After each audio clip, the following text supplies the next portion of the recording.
Olá pessoal, eu sou o Rodrigo Santos, estamos estreando agora mais um programa do nosso canal da Homeostase Psicologia. Esse programa se chama-se Relendo e Redescobrindo. Ele vai funcionar como se fosse um grupo de estudos, onde pegaremos alguma obra literária, alguma obra clássica e estaremos discutindo essa obra através de alguns vídeos. Para fazer a estreia desse programa, decidimos discutir o livro Pedagogia do Oprimido, do escritor, pedagogo, filósofo, educador, professor Paulo Freire. Vamos lá então.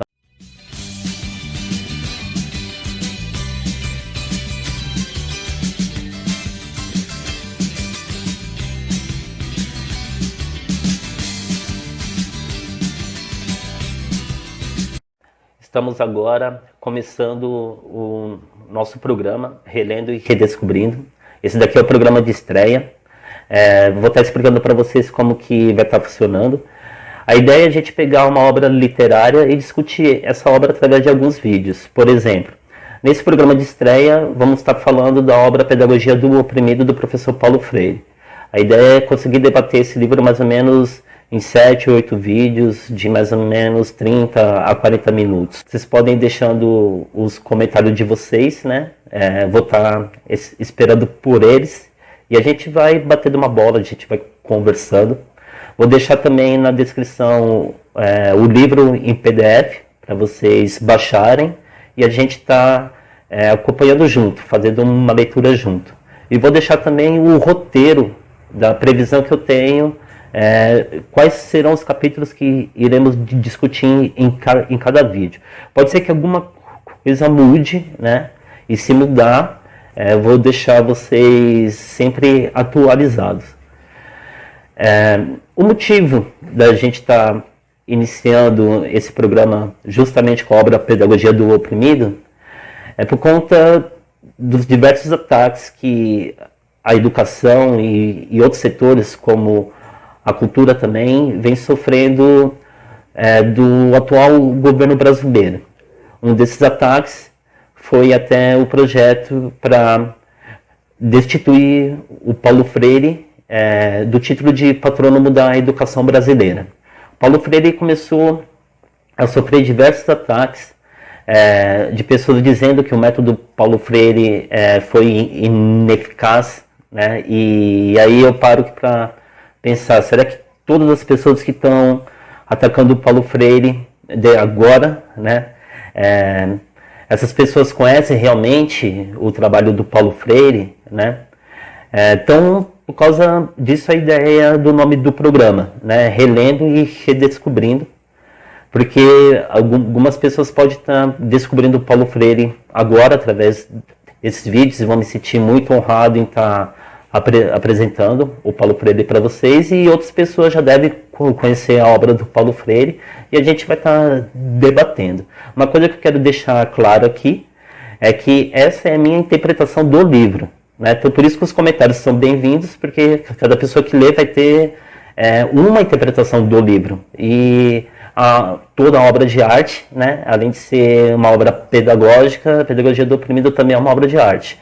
Então toda obra de arte também vai ter a sua interpretação.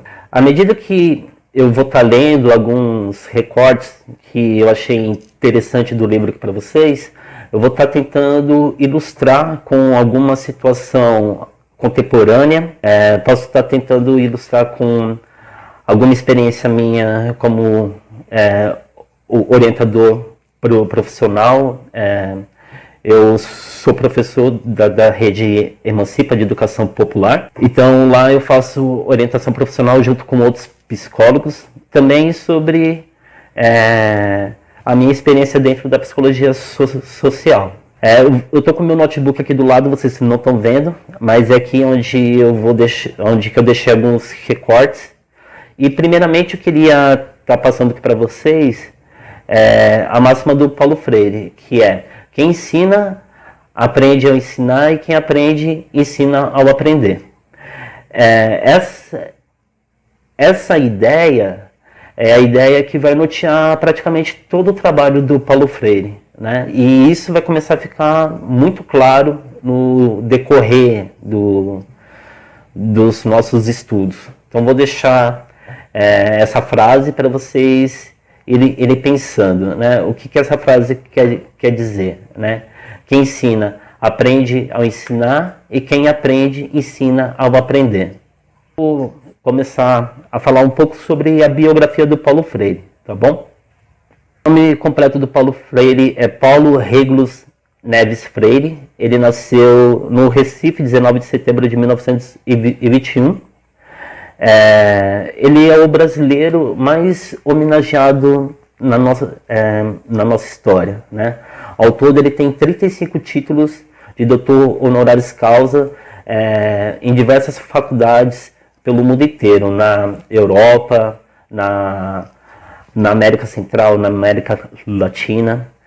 Em 1986, ele recebeu o prêmio Unesco da Educação da Paz. Em 13 de abril de 2012, foi quando foi sancionada a lei que declara ele como patrônomo da educação brasileira. Então, a lei é de 13 de abril de 2012, lei 12.612. Em 1946, ele começou a trabalhar no Departamento de Educação e Cultura de Serviço Social no estado de Pernambuco.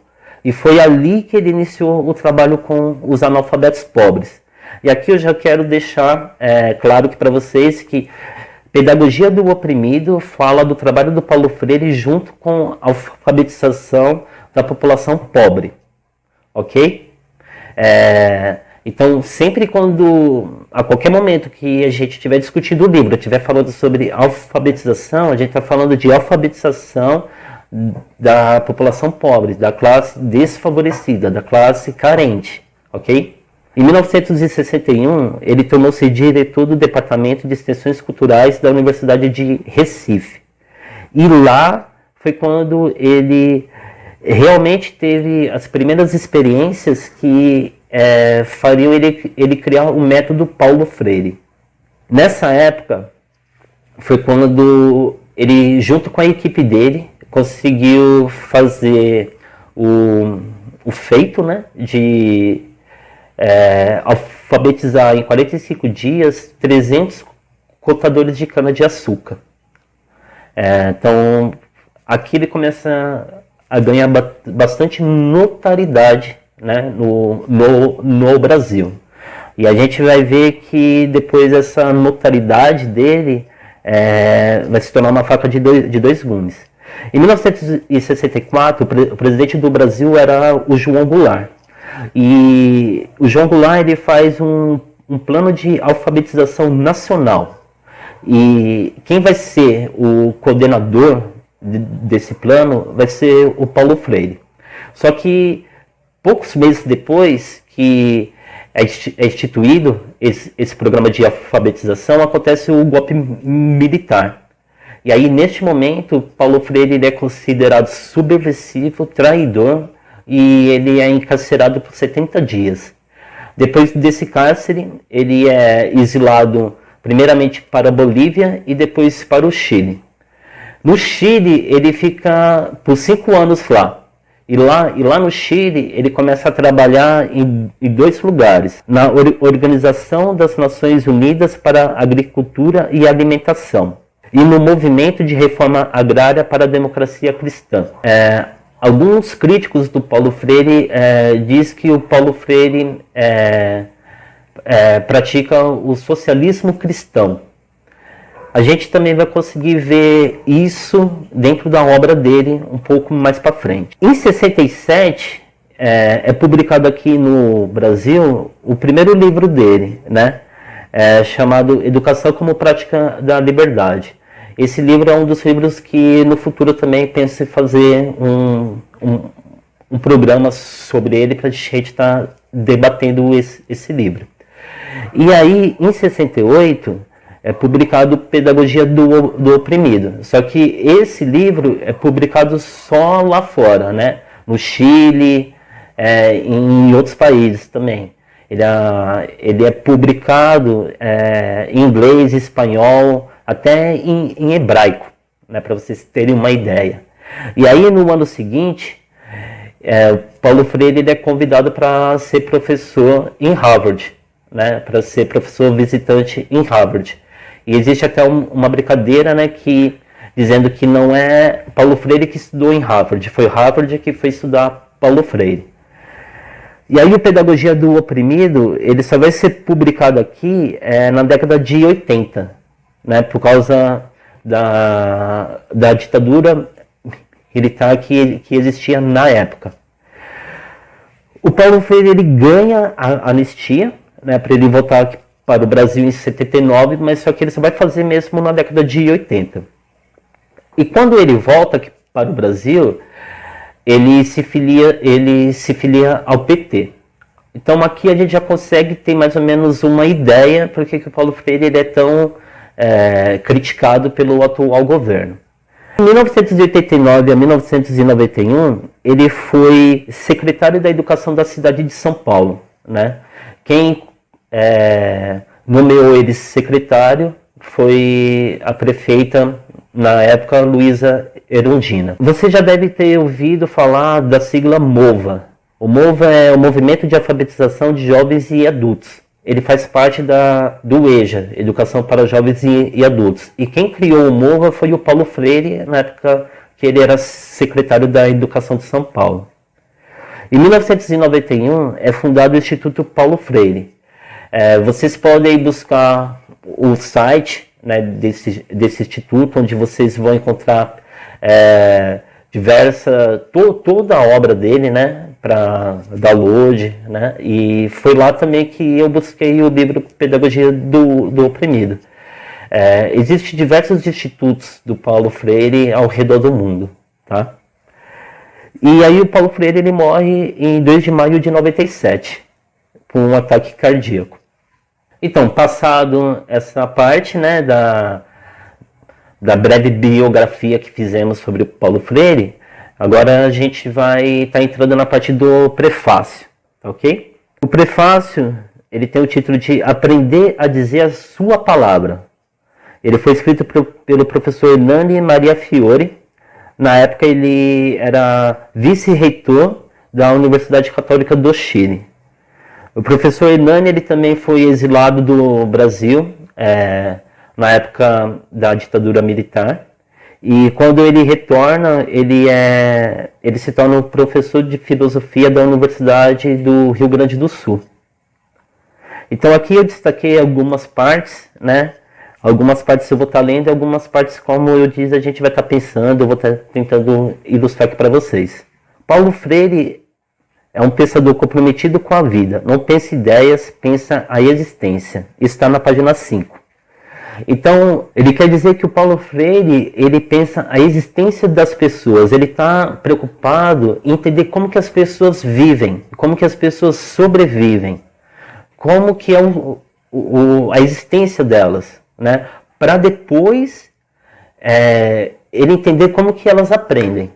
Então, para o Paulo Freire, o contexto social faz toda a diferença na aprendizagem, na forma de ser, na forma de existir das pessoas. Acho que isso fica um pouco claro, é um pouco óbvio até. A criança que nasce em Paraisópolis, que nasce no Jardim Ângela, provavelmente ela vai ter uma forma de ser, de existir, diferente de uma criança que nasce na região da Paulista, que nasce no Alto da Lapa, que nasce no Alto de Pinheiros. Ainda aqui na página 5, em sociedades cuja dinâmica estrutural conduz à dominação de consciências, a pedagogia dominante é a pedagogia das classes dominantes. Os métodos da opressão não podem, contraditoriamente, servir à libertação do oprimido. Nessas sociedades governadas pelos interesses de grupos, classes e nações dominantes, a educação como prática da liberdade postula necessariamente uma pedagogia do oprimido. Não pedagogia para ele, mas dele. Os caminhos da liberação são os do oprimido que se libera. Ele não é coisa que se resgata. Nessa parte aqui é bastante interessante que o professor Hernani ele já vai deixar claro, e depois o Paulo Freire também vai colocar isso mais para frente, que a educação por si só não consegue por si só mudar a estrutura da nossa sociedade. Ela não traz a revolução, por si só ela não traz a transformação, por si só ela não traz a reestrutura. É necessário vários fatores para a reestruturação da nossa sociedade. Porém, sem educação, aí as coisas vão ficar muito, muito mais difíceis. E a educação, para o Paulo Freire, ela seria uma prática de libertação. Seria a educação para libertar. Né? Então, aí, pensando no título do primeiro livro, Educação como Prática da Liberdade, então, a educação, ela em si seria uma prática de libertação. Libertação do que e de quem? Né? Então, seria a libertação dos oprimidos da classe dominante. E aqui é importante a gente entender como que o Paulo Freire ele vê o mundo. Né? Então, para o Paulo Freire, o mundo ele é composto de uma estratificação social, onde existe dominadores e oprimidos. É um local de tensão, onde uma classe busca manter o controle sobre a outra classe. Eu também vejo o mundo dessa forma, para mim, por isso que Paulo Freire faz muito sentido, por isso que estou fazendo esse programa, debatendo esse livro. Né? Tem pessoas que não enxergam o mundo dessa forma. Vai dizer que isso é blá blá blá, que isso não existe, né? E entre outras coisas, né? Podendo chegar até a ofender. Né? E aqui uma coisa que ele deixa que é bastante interessante, o oprimido ele não é coisa que se resgata, ele não é coisa, é uma pessoa, é um ser humano, é uma pessoa humana, é uma pessoa que tem sonhos, é uma pessoa que talvez os sonhos foram alienados, é um ser humano que tem história, que tem o passado, que tem o presente e que tem o futuro. Né? Então, é importante também pensar dessa forma, porque vamos ver também no decorrer do livro que existe artimanhas da dominação para coisificar as pessoas, desumanizar as pessoas. Então aqui ele já deixa claro a forma como que ele vê as pessoas oprimidas, elas não são coisas. Então na página 5, hegelianamente diríamos, a verdade do opressor reside na consciência do oprimido. Aqui ele já começa a deixar também claro, o professor Hernani, a forma que o Paulo Freire pensa. O Paulo Freire sempre vai pensar de uma forma dialética. Né? Então, posso depois, no futuro, estar fazendo um vídeo explicando melhor sobre o que é a dialética. Mas a dialética é a forma de raciocínio de tese, antítese e síntese. Então, a síntese ela teria algo da tese e algo da antítese, mas ela não é nem a tese nem a antítese, ela é uma outra coisa, ela é uma síntese das duas, e essa, por sua vez, também vai criar uma outra tese, uma outra antítese, e vai criar uma outra síntese, ok? Como pensar no A, no ponto A e no ponto B, o C, ele é a conjunção dos dois, é a síntese do A e do B, mas ele não é nem o A e nem o B, ele não é A mais B, ele é o C, e ele tem os componentes do A e os componentes do B, e esse C, por sua vez, ele vai se tornar um outro A e um outro B, que vai ter uma nova síntese, que vai se tornar um novo C, e por aí vai. Falando assim, talvez não fique claro, mas é para a gente pensar como que o Paulo Freire ele vê a sociedade. E aqui também, a verdade do opressor reside na consciência do oprimido, a gente também pode pensar a ideia do senhor e escravo, né? Onde que o senhor ele nega a existência do escravo e o escravo ele nega a existência do senhor, né? Então essa é a forma também de pensar, né? E a liberdade seria algo que não está nem para o escravo e não está nem para o senhor, ok? Aqui na página 5, um pouco mais para frente, talvez seja este o sentido mais exato da alfabetização, aprender a escrever a sua vida como autor e como testemunho de sua história, isto é, biografar-se, existenciar-se historicizar-se. Aqui, lembrando, a gente está falando de alfabetização da população pobre, de adultos carentes, né? Então, imagina como que é uma pessoa que está lá com seus 40, 50, às vezes 60 anos, né? E ele começa a aprender a escrever, né? Ele começa a ter acesso ao mundo que antes ele não tinha. Agora ele pode escrever a própria vida dele, né? Então, naquele momento, ele começa a escrever a sua própria história. A pessoa, quando ela aprende a ler, ela vai ler e ela pode ter, ou não, né, uma leitura crítica sobre o que ela está lendo. É diferente agora das outras pessoas lerem para ela. Agora, se eu não sei ler, eu fico à mercê da interpretação, né, ou da boa ou da má vontade das outras pessoas. Então isso daí é uma coisa para a gente pensar, né? O que o Paulo Freire estava fazendo quando ele estava alfabetizando a população carente, né? E fazendo essa alfabetização através de uma consciência crítica, de uma conscientização crítica, né? Então agora começa a ficar um pouco mais claro porque a ditadura ou os militares consideraram o Paulo Freire um subversivo e um traidor. Ele estava fazendo as pessoas pensarem. Ainda na página 5, é o que pretendemos enunciar em 3 relances. Primeiro, o movimento interno que unifica os elementos do método e os excede em amplitude de humanismo pedagógico. Segundo, este movimento reproduz e manifesta o processo histórico e que o homem se reconhece. Terceiro, os rumos possíveis desse processo são possíveis projetos e, por conseguinte, a conscientização não é apenas conhecimento ou reconhecimento, mas opção, decisão, compromisso. Aqui o professor Hernani ele começa a explicar um pouco sobre o método mesmo do Paulo Freire, né? E aí ele está com o método através de 3 relances, né? Então ele vai dizer que o método pedagógico do Paulo Freire ele é um método humanista. Ele busca humanizar as pessoas, né? Então ele extrapola a pedagogia.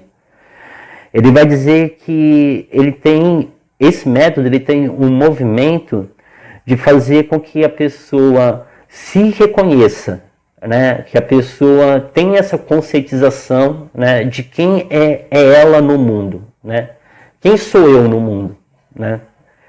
E o terceiro relance que ele aponta é que aqui o método ele vai dar a ideia de projetos, né? Então pode ser que aconteça isso da seguinte forma, pode ser que não. Por quê? A gente também vai ver mais para frente que a ideia é nós darmos a mão. Então nós que eu estou dizendo são os profissionais da área da saúde, os profissionais da área de humanas, né, que de alguma forma lidam com o método do Paulo Freire, de alguma forma, e às vezes até inconscientemente, né? Então a gente vai ver que às vezes tem algumas coisas do método que o Paulo Freire ele utilizava, e vocês vão pensar assim, nossa, eu fazia isso e eu não sabia que isso tinha a ver com o método, né, do Paulo Freire. É que a questão é que as técnicas e as intervenções que o Paulo Freire foi fazendo, ele foi escrevendo, esquematizando, né?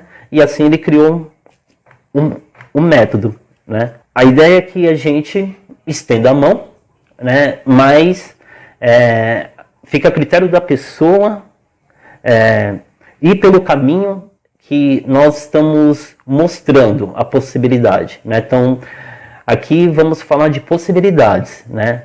Mas fica a critério da pessoa, né? Estamos falando de emancipação, cada pessoa tem o seu tempo, né? A emancipação é um processo longo, né? Então, cada pessoa tem o seu tempo. Às vezes, podemos falar algo para a pessoa agora e aquilo não vai fazer sentido para a pessoa. E depois de um tempo, possa fazer sentido, né? Isso às vezes vocês podem ver quando vocês assistem um filme mais de uma vez e aí vocês prestam atenção numa coisa que vocês não tinham prestado atenção antes, ou quando você ouve uma letra de uma música de uma forma diferente, fala assim, nossa, mas essa letra estava dizendo isso? Será que ela sempre quis dizer isso, ou será que agora você está compreendendo dessa forma? Agora na página 6, essas palavras são chamadas geradoras, porque através da combinação de seus elementos básicos propiciam a formação de outras, como palavras do universo vocabulário alfabetizando. São significações constituídas ou reconstituídas em comportamentos seus, que configuram situações existenciais ou dentro delas se configuram. E aqui vou ler mais uma parte. A descodificação é a análise e consequente reconstituição da situação vivida, reflexo, reflexão e abertura de possibilidades concretas de ultrapassagem. O que antes era fechamento, pouco a pouco se vai abrindo. A consciência passa a escutar os apelos que convocam sempre mais além de seus limites. Faz-se crítica. Aqui, o professor Irano está falando das palavras geradoras, né? Então, vocês vão ver que uma da parte do método Paulo Freire o método todo ele é dialógico, dialético e ele é de baixo para cima, né? Então, o que quer dizer isso? Existe diálogos, né? Existe, digamos assim, o grupo A, que são os pesquisadores, os professores, o grupo B, que é a população que vai ser alfabetizada, e o C, que vai ser o projeto pedagógico, seria a síntese da relação deles, né? O método Paulo Freire ele seria a síntese da relação entre os professores e os educandos, né? Entre a população. Então, acho que talvez aqui o exemplo fica um pouquinho melhor sobre a relação dialética. Dialógica, porque vai ser tudo na base do diálogo. Essa relação é construído as palavras geradoras, né? Por exemplo, são palavras que fazem parte do universo daquelas pessoas, né? Então, vamos pegar um exemplo que vai ficar fácil para a gente entender essas palavras, né? Vamos pegar a palavra barraco. Da palavra barraco, como palavra geradora, a gente vai pensar da seguinte forma. Vai ter uma crítica da pessoa sobre essa palavra, né? Barraco, né? O que quer dizer? É o lugar onde que eu moro, tá? E como que é lá? Né? Todos os barracos são iguais? Todas as pessoas moram em barracos? Quem não mora em barraco mora aonde? Por que está morando nesse barraco? Sua família já morava antes? Você começou a morar agora? Como que é morar em um barraco? Né? E aí, tá vendo? A gente já começa, mas alguma dessas respostas, vocês vão ver que a gente vai cair no âmbito político e não vai ter como fugir disso. E mais para frente também vai ficar claro porque a gente cai no âmbito político, né? Então, vocês estão vendo que aqui a gente começa a refletir junto com a pessoa o significado para essa pessoa da palavra barraco, né? Então, por isso que a consciência começa a se abrir, né? Espero que está sendo claro nos exemplos que estão aparecendo assim para mim agora, tá bom?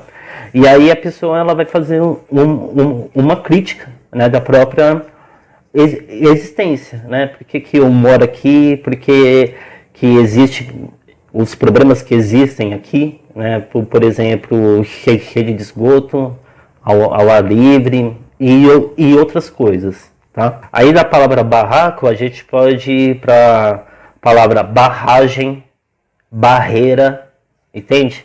É diferente de você ter uma cartilha e a cartilha vai estar ensinando aqui para as crianças babebi bobu, independente se essa criança nasceu na região do Alto de Pinheiros ou se essa criança nasceu no sertão da Paraíba ou se essa criança nasceu no Jardim Ângela, né?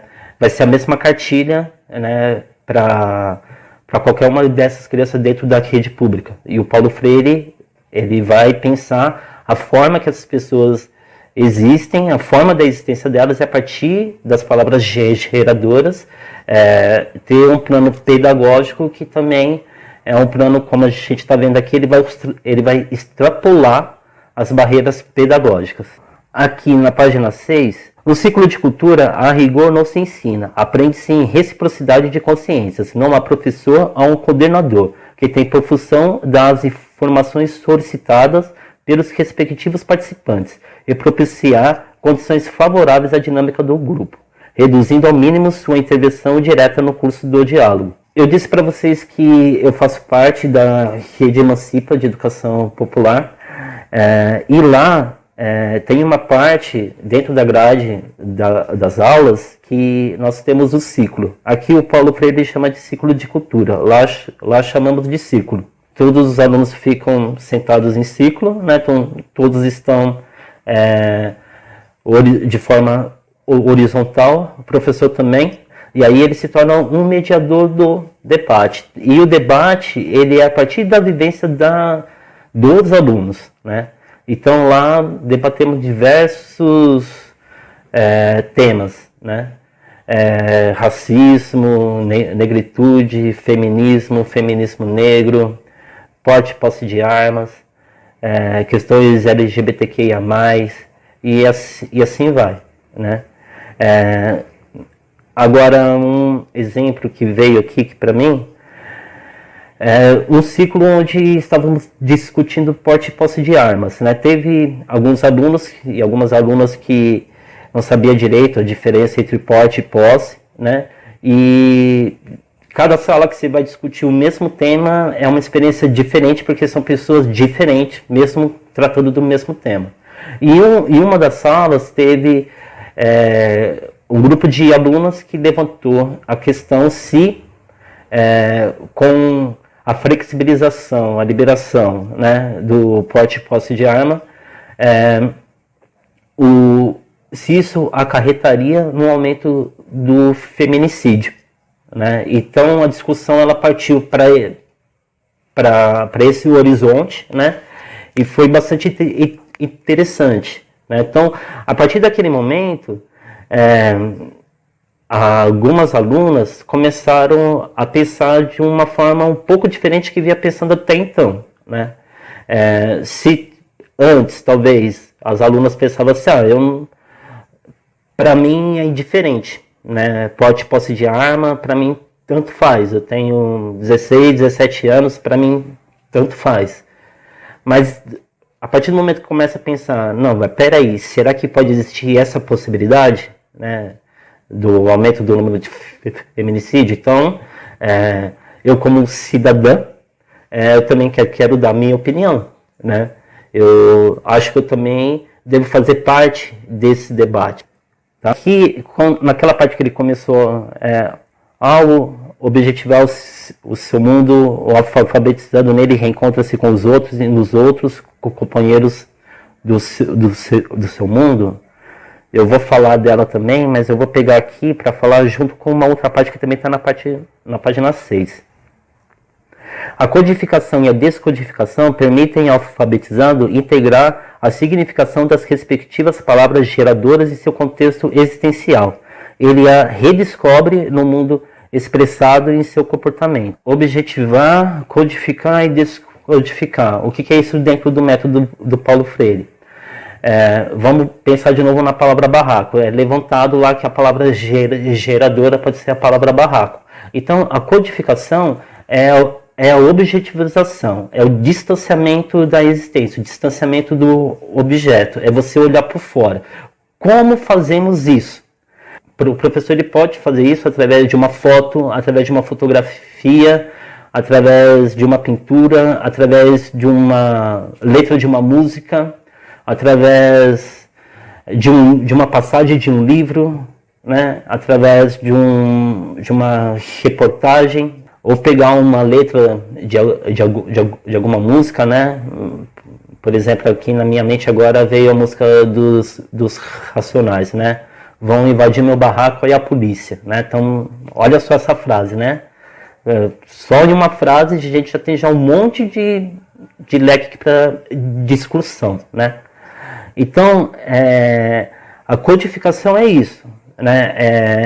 É o sujeito, o educando, ele se distanciar para ele conseguir pegar aquele estímulo, né? E ele codificar dentro do mundo existencial dele, né? E aí depois ele vai descodificar, né? E é o que a gente conversou, né? O que é um barraco aqui para você, como é viver em um barraco. Todas as pessoas do mundo vivem em barracos, né? Não, por que não? Né? Por que tem algumas pessoas que vivem e outras pessoas que não vivem, né? E aí a gente pode se deparar com respostas, porque é assim, porque sempre foi assim, porque sempre será assim, né? Então essas respostas já ficam dando indícios de que se as coisas são assim, sempre for assim, sempre será assim, então vai ter pessoas que sempre vão estar no poder e pessoas que sempre serão as pessoas oprimidas. Na página 7, tudo foi resumido por uma mulher simples do povo, no ciclo de cultura diante de uma situação representada em quadro. Gosto de discutir sobre isto porque vivo assim. Enquanto vivo, porém não vejo. Agora sim, observo como eu vivo. Então esse exemplo, ele, por si só, ele já diz tudo que eu vim dizendo agora, e o professor Nani coloca muito bem esse exemplo, né? Ver uma cena dessa deve ser maravilhoso, né? Para o professor Elane, também para o Paulo Freire, existe uma questão, né, ontológica dos seres humanos para reflexão, né? Então, somos seres pensantes. Nessa linha de entendimento, reflexão e mundo, subjetividade e objetividade não se separam, opõem-se, implicando dialeticamente. A consciência do mundo e a consciência de si crescem juntas em razão direta. Uma é luz interior da outra, uma comprometida com a outra. Paulo Freire não inventou o homem, apenas pensa e pratica um método pedagógico que procura dar ao homem a oportunidade de redescobrir-se, através da retomada reflexiva do próprio processo em que vai ele se descobrindo, manifestando e configurando um método de conscientização. Então, cada vez fica mais claro, né, o que é o método Paulo Freire, né? Então, a pessoa, ela vai se redescobrir a partir do momento que ela está se descobrindo, né? Espero também que está ficando claro aqui para vocês, né, o que tudo isso está dizendo, né? Então, a partir do momento que a pessoa vai se alfabetizando, que ela vai descobrindo o mundo, ela também vai refletindo sobre si, buscando, de certa forma, o autoconhecimento. Então, isso é se descobrir e se redescobrir. Aqui na página 8, mas se ninguém se conscientiza separadamente dos demais, a consciência se constitui como consciência do mundo. Seu lugar de encontro necessário é o mundo, que se não for originariamente comum, não permitirá mais a comunicação. Cada um terá seus próprios caminhos de entrada neste mundo. A intersubjetivização das consciências é tão originária quanto sua modernidade ou sua subjetividade. Radicalizando, poderíamos dizer em linguagem não mais fenomenológica que a intersubjetivização das consciências é a progressiva conscientização no homem do parentesco ontológico dos seres no ser. O que ele está dizendo aqui? Que a emancipação, a conscientização, a libertação, ela não acontece sozinha. Ela acontece sempre na coletividade. Não tem como eu ser livre e as outras pessoas continuarem presas, continuarem oprimidas, né? A gente vai ver que isso é uma pseudo-ideia de liberdade. Na verdade, talvez você só passou para o outro lado, né? Se as pessoas ao seu redor, os seus companheiros, os seus próximos, aquelas pessoas com que você se identifica, continua na mesma situação opressora, então isso não é liberdade, né? Porque aqui, o que a gente está falando aqui é reestruturação da sociedade, né? Então a gente não está indo no individualismo, a gente está indo no coletivo, né? no social. O professor Hernani, ele vai colocar dois termos, dois conceitos que a gente vai discutir também bastante. O conceito de intersubjetividade, que seria a relação entre duas subjetividades, né? A relação entre duas consciências, a relação entre duas pessoas. Né? Então, eu vou me constituir através do outro. Né? Então, o bebê, ele precisa, né, de um cuidador, ele precisa do pai, da mãe, seja quem for, para cuidar dele. E a partir dos valores que vão ser transmitidos para esse bebê, a partir da educação que esse bebê ele vai estar recebendo, ele vai se constituir como ser humano. Né? Então, ele precisa do outro para ele se constituir. Ele não se constitui sozinho. Né? Um bebê sozinho, a gente sabe qual vai ser o fim dele. Ele não consegue sobreviver. E a outra parte onde que ele coloca sobre radical, aqui radical não é no sentido pejorativo, tá? Não é o radical de que é 880, é tudo ou nada, não. Radical é o que vai às raízes, é o que não está na superficialidade, né? É o que vai mais a fundo. Então, a pessoa que é radical para o Paulo Freire é a pessoa que vai a fundo, que não fica nas aparências. Ainda na página 8, consciência é abertura. A solidão, não isolamento, só se mantém enquanto renova e revigora as condições do diálogo. Então, aqui, até para a gente dialogar com o outro, é importante, às vezes, a gente se retrair, ficar um pouco só nós, refletindo e depois volta para o diálogo, né? A gente vê que isso, às vezes, quando você está no Facebook ou em alguma mídia social, a gente vê que parece que tem um diálogo lá onde que tem as pessoas debatendo o tema, mas é uma velocidade tão rápida que as pessoas recebem mensagem e se sentem na obrigação de responder mais rápido possível, que não tem esse tempo, às vezes, de pensar e depois de voltar e retomar o diálogo ou sair da mídia social e dialogar em uma outra esfera, né? Sendo que também aqui a gente pode pensar, né, se o debate dentro das mídias sociais seria um diálogo para o Paulo Freire, né? Por que eu estou colocando essa questão? Vamos pensar aqui, na página 8 está aqui. O diálogo fenomenaliza e historiciza a essencial intersubjetividade humana. Ele é relacional, né? Então, o diálogo ele é uma relação, né? Ele não é um confronto, né? Agora me veio uma ideia do professor Mário Sérgio Cortella, que ele foi aluno do Paulo Freire, né? Paulo Freire orientou o doutorado do Cortella, e o Cortella ele vem já há algum tempo dizendo que estamos num momento onde o diálogo ele não existe, porque devido à polarização política, as conversas começam já pelo final. As conversas começam com a seguinte pergunta: de que lado você está? E aí, quando as pessoas já falam o lado que está, cada um vai defender o seu lado, né? E não está numa relação de ver quais são as características de tal lado, ou de cada um dar a sua opinião sem ter que defender necessariamente um lado. A consciência é a consciência do mundo. O mundo e a consciência juntos, como consciência do mundo, constituem-se dialeticamente no mesmo movimento, numa mesma história. Em outros termos, objetivar o mundo é historicizá-lo, humanizá-lo. Então, o mundo das consciências não é criação, mas sim elaboração humana. Este mundo não se constitui na contemplação, mas no trabalho.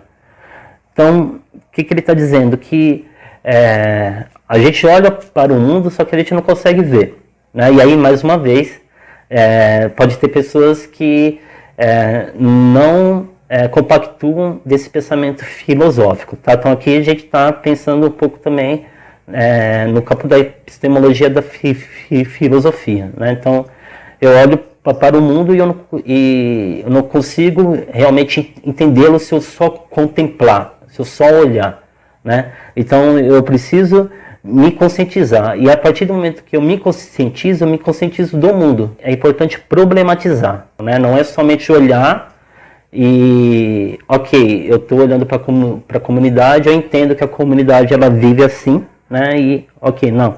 Por que essas pessoas vivem assim? Na objetivização transparece, pois, a responsabilidade histórica do sujeito. Ao reproduzi-la criticamente, o homem se reconhece como sujeito que elabora o mundo nele. Efetua-se a necessária mediação do auto-reconhecimento que o personaliza e o conscientiza como autor responsável de sua própria história. Então aqui a gente começa a ver que a partir do momento que a pessoa vai se alfabetizando, ela vai se reconhecendo como sujeito, ela vai percebendo que existe possibilidades de mudança, né? E mudança, para algumas pessoas, isso pode ser algo terrível, né? Mas para outras pessoas isso é o caminho da emancipação. Aqui na página 9 tem uma partezinha que eu frisei que é: como todo bom método pedagógico não pretende ser método de ensino, mas sim de aprendizagem. Então o método Paulo Freire é um método de aprendizagem. Dizer que o método Paulo Freire é um método de ensino, existe já aí uma grande contradição, né? Porque o Paulo Freire está interessado em entender como que as pessoas aprendem. Ele não está interessado em ensinar, né? Para o Paulo Freire, essa ideia vai partir de uma relação onde existe o professor, que é o detentor do saber, e existe o aluno, que seria uma caixa em branco, vazia. E ali o professor ele faria uma educação bancária, né? Onde ele ia estar depositando o ensino dentro do aluno. E aí, pelos ciclos, a gente vê que o Paulo Freire ele considera que qualquer pessoa de qualquer classe social, ela tem o seu conhecimento. E aquele conhecimento ele deve ser muito valorizado. Não foi por acaso que esse método de conscientização originou-se como método de alfabetização. Aqui na página 10, a partir da intersubjetividade originária, podemos dizer que a palavra, mais que instrumento, é a origem da comunicação. A palavra é essencialmente diálogo. A palavra pessoal, criadora, pois a palavra repetida é monólogo das consciências que perderam sua identidade, isoladas, imersas na multidão anônima e submissas a um destino que lhes é imposto, que não são capazes de superar com a decisão de um projeto. E a gente conversou um pouco sobre a diferença da pessoa que aprendeu a ler, começa a ler o mundo, e da pessoa que ainda não lê e fica exposta a repetir aquilo que o outro lhe diz. Existe até um movimento falando sobre o analfabetismo virtual. Algumas pessoas entendem o analfabetismo virtual como a nova escrita da internet, né? Eu vejo o analfabetismo virtual por uma outra perspectiva, né? São as pessoas que repassam mensagens, repassam reportagens sem ler, né? Lê somente a manchete, o destaque, que muitas vezes é sensacionalista, né? E como compartilha, repassa, né? E às vezes você vai até debater esse assunto com a pessoa fala assim: não, mas eu só compartilhei, eu não li, né? Então acho que isso é bastante preocupante, né?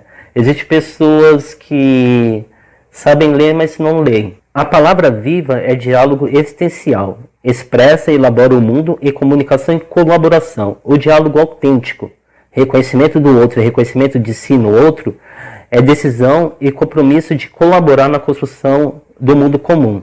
Não há consciências vazias, por isso os homens não se humanizam, senão humanizando o mundo. Isso está na página 10. Essa parte que eu acho bastante interessante aqui, o professor Hernani, ele traz um outro conceito, né? Também, se vocês quiserem, posso estar fazendo um vídeo somente só falando sobre esse conceito, que é o conceito de reconhecimento. Então aqui ele coloca que o diálogo autêntico, ele tem como característica o reconhecimento. Agora, pensando naquele exemplo lá que o professor Cortella ele dá, que as pessoas hoje começam a conversa perguntando de que lado que você está. né? Então, a partir daí não tem um reconhecimento, né? Então, cada um vai defender o seu ponto de vista, vai ter os seus ataques, mas você não reconhece a outra pessoa, né? Então, é importante reconhecer. O professor ele também precisa ter um reconhecimento do aluno, reconhecer que esse aluno tem um conhecimento, sim. Essa parte do reconhecimento é bastante importante, e isso a gente consegue ver bem nas questões LGBTQIA+.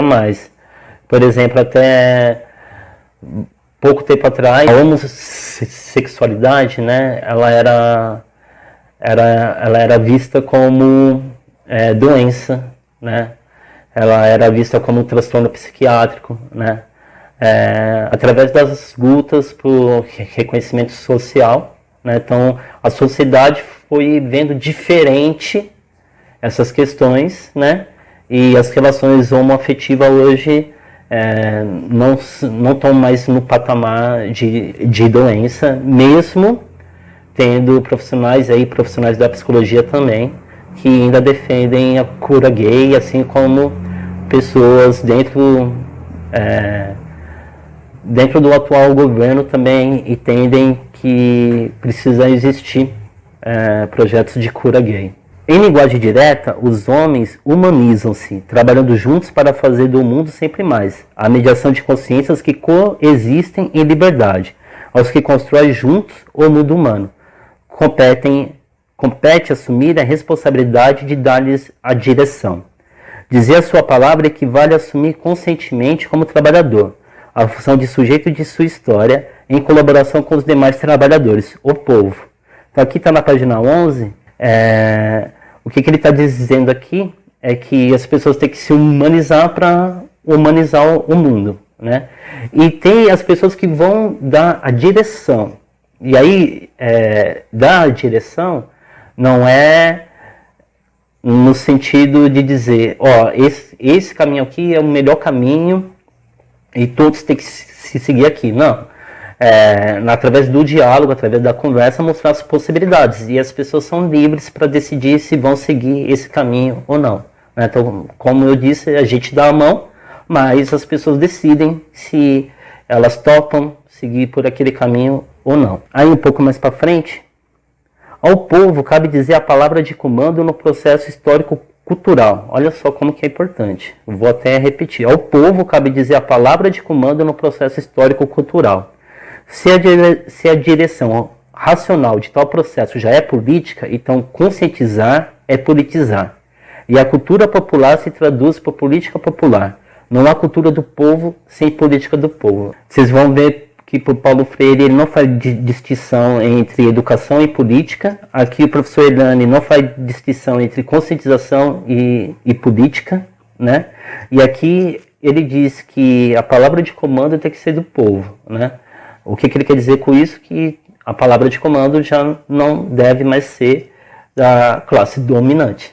Ainda na página 11, o método de Paulo Freire é fundamentalmente um método de cultura popular, conscientiza e politiza. Não absorve o político no pedagógico, mas também não põe inimizade entre educação e política. Distingue-se sim, mas na unidade do mesmo movimento em que o homem se historiciza e busca reencontrar-se.